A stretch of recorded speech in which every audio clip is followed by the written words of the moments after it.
Mr. Secretary, there's been a lot of discussion about what happens after the war. Can you tell us what Israel's strategy is after your meeting with Prime Minister Netanyahu? Who will govern Gaza once the war is over?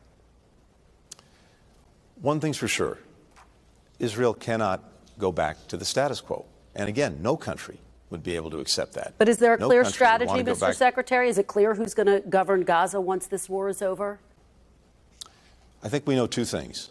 We can't go back to the status quo. They can't go back to the status quo with Hamas being in a position in terms of its governance of Gaza to repeat what it did. At the same time, what I've heard from the Israelis is absolutely no intent, no desire to be running Gaza themselves.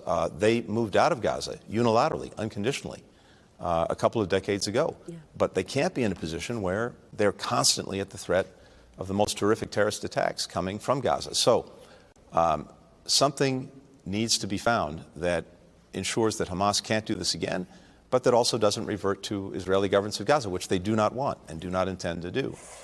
There are different ideas out there about what could follow, but all of that, I think, needs to be worked, and it's something that needs to be worked even as Israel is dealing with the current threat. Thanks for watching. Stay updated about breaking news and top stories on the NBC News app or follow us on social media.